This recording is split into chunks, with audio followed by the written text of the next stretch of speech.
दोस्तों, क्या आपको भी लगता है जिसकी बॉडी या फिजिक अच्छी उसकी पर्सनैलिटी अच्छी? क्या आप भी सामने वाले को उसके लुक से जज करते हैं? तो आई एम सॉरी दोस्तों, लेकिन आप यहाँ पर गलत हैं। आप सिर्फ पर्सनैलिटी के एक छोटे से डोमेन या पार्ट को देख रहे हैं, लेकिन पर्सनैलिटी का असली मतलब तो कुछ और ही होता है। तो चलिए दोस्तों, आज पर्सनैलिटी को जरा ठीक से समझते हैं और पता लगाते हैं कि आखिर रियल पर्सनैलिटी होती क्या है। हेलो फ्रेंड्स, दोस्तों, आज की इस वीडियो में हम पर्सनैलिटी के ऊपर 5 पॉइंट्स डिस्कस करेंगे मेनली। तो उनमें से जो फर्स्ट है वो है मीनिंग, यानी कि what is personality, and then second is dimensions of personality, और थर्ड टाइप्स ऑफ पर्सनैलिटी, उसके बाद बिग 5 पर्सनैलिटी थ्योरी, और उसके बाद क्लासिफिकेशन ऑफ पर्सनैलिटी। सबसे पहले बात करते हैं हम मीनिंग ऑफ पर्सनैलिटी। तो ये जो वर्ड है पर्सनैलिटी, वो बेसिकली लैटिन वर्ड पर्सोना से ड्राइव्ड हुआ है, जिसका मतलब होता है मास्क। और दोस्तों, पर्सनैलिटी के ऊपर कई सारे साइंटिस्ट ने अपनी अपनी अलग अलग डेफिनेशंस दी। तो उनमें से जो एक बेसिक डेफिनेशन है वो मैं आपको पढ़ के सुनाता हूँ। Personality is a dynamic and organised set of characteristics possessed by a person that influences his her cognitions, emotions, motivation and behaviors in various situations। इसका मतलब हम इस तरीके से समझ सकते हैं कि पर्सनैलिटी हमारी इनर और आउटर कैपेबिलिटीज का एक तरीके से सम है। दोनों को मिलाकर हमारी एक पर्सनैलिटी बनती है। अब बात करते हैं हम डायमेंशंस ऑफ पर्सनैलिटी। पर्सनैलिटी के बेसिकली 4 डायमेंशंस हैं, जो कि हैं physical dimension, mental, social and emotional dimension. दोस्तों, हम डायमेंशंस को ज्यादा डिटेल में डिस्कस नहीं करेंगे, क्योंकि मैं आगे जो भी चीजें बताऊंगा उससे आपको क्लियर हो जाएंगे ये डायमेंशंस भी। अब बात करते हैं हम one of the most important point, types of personality. Basically personality जो है वो 4 टाइप्स की होती है, type A, type B, type C and type D. हम एक एक करके चारों को डिटेल में समझेंगे। सबसे पहले बात करते हैं हम टाइप ए।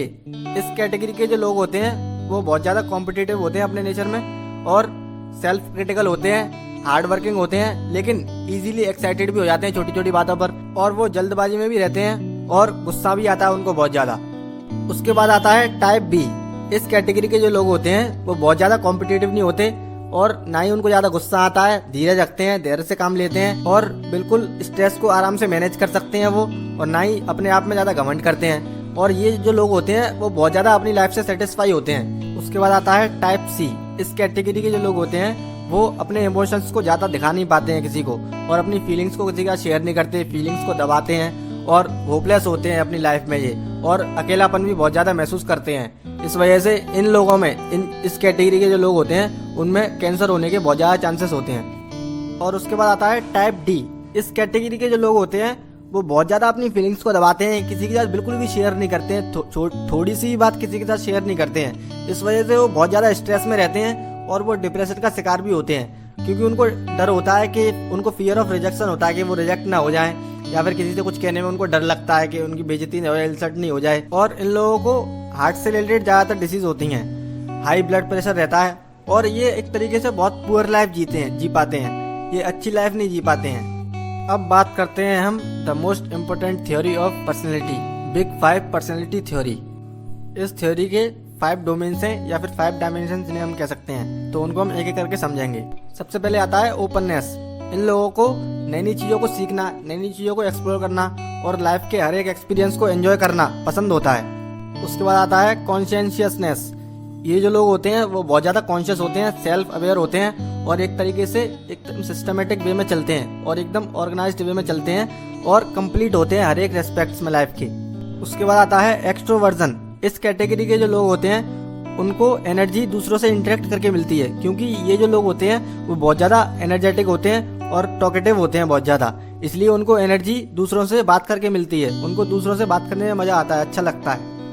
उसके बाद आता है एग्रीएबलनेस। इस कैटेगरी में जो लोग आते हैं वो बहुत ज्यादा फ्रेंडली नेचर के होते हैं, कोऑपरेटिव होते हैं, and they are usually kind, generous and affectionate and sympathetic in nature. इसके बाद आता है न्यूरोटिसिज्म। इस कैटेगरी में जो लोग होते हैं वो बहुत ज्यादा इमोशनली अनस्टेबल होते हैं, और ज्यादातर उनके दिमाग में नेगेटिव थॉट्स ही चल रहे होते हैं, उनको किसी न किसी चीज का डर ही लगता रहता है। और इस तरह के जो लोग होते हैं वो बहुत ज्यादा मूडी होते हैं और टेंस रहते हैं बहुत ज्यादा। दोस्तों, अब आता है one of the most important point, classification of personality. तो सबसे पहले हम बात करते हैं classification by William Herbert Sheldon. W.H. Sheldon ने बॉडी के आधार पर 3 कैटेगरीज में पर्सनैलिटी को डिवाइड किया था। सबसे पहला है एंडोमॉर्फ। इस कैटेगरी के जो लोग होते हैं वो बहुत ज्यादा शॉर्ट आर्म्स होते हैं, शॉर्ट लेग्स होते हैं उनके, राउंड फिजिकी होती है और शॉर्टर लिम्स होते हैं और बहुत ज्यादा मोटे होते हैं, वो एक तरीके से फैटी जिनको हम कह सकते हैं। उसके बाद आता है मीजोमॉर्फ। इस कैटेगरी के जो लोग होते हैं वो मस्कुलर होते हैं एंड फिट होते हैं, बहुत ज्यादा बैलेंस्ड होते हैं बिल्कुल बॉडी से।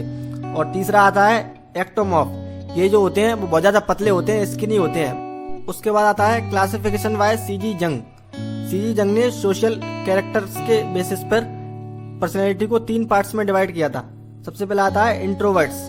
इंट्रोवर्ट्स जो पर्सनैलिटी के लोग होते हैं वो बहुत ज्यादा शाय होते हैं, सोशल विथड्रॉल होता है उनका, यानी कि सोशल एक्टिविटीज में पार्टिसिपेट नहीं करते हैं और लोगों से ज्यादा बात नहीं करते हैं, अपने आप में ही रहते हैं। वो सेल्फ सेंटर्ड होते हैं एक तरीके से हम कह सकते हैं उनको, और किसी से भी ज्यादा बात नहीं करते हैं और अपने आप में शांत रहते हैं एकदम। और उसके बाद आता है एक्सट्रोवर्ट्स। ये इस कैटेगरी के जो लोग होते हैं वो बहुत ज्यादा फ्रेंडली इन नेचर होते हैं, आउट गोइंग होते हैं, बाहर जाते हैं, बाहर घूमते हैं, टॉकेटिव होते हैं, लोगों से बात करना उनको पसंद होता है क्योंकि वहीं से उनको ज्यादातर अच्छा लगता है, एनर्जी मिलती है एक तरीके से कह सकते हैं हम। और सोशल होते हैं, बहुत ज्यादा सोशल एक्टिविटीज में पार्टिसिपेट करते हैं, अपने स्कूल की या कॉलेज की एक्टिविटीज में पार्टिसिपेट करते हैं। और जेनरस होते हैं, सपोर्टिव भी होते हैं अपने नेचर में, और करेजियस भी होते हैं, तो दूसरों को उत्साहित भी करते हैं। और उसके बाद आता है नेक्स्ट एम्बीवर्ट। ये सबसे बेस्ट जो है वो कैटेगरी होती है, दोनों के बीच का होता है, इसमें दोनों के आधे आधे कैरेक्टर्स होते हैं, यानी कि इसको हम एक तरीके से कंप्लीट कह सकते हैं, दोनों का सम कह सकते हैं, इंट्रोवर्ट और एक्सट्रोवर्ट्स का सम कह सकते हैं एम्बीवर्ट। इस पर्सनैलिटी के जो लोग होते हैं वो बैलेंस्ड होते हैं और स्टेबल होते हैं अपनी लाइफ में। दोस्तों, आज की इस वीडियो के थ्रू मैं आपको यही बताना चाहता था कि पर्सनैलिटी का मतलब सिर्फ लुक्स नहीं होता है, किसी की भी पर्सनैलिटी हमेशा सेम नहीं रहती है। Personality is dynamic. Thank you.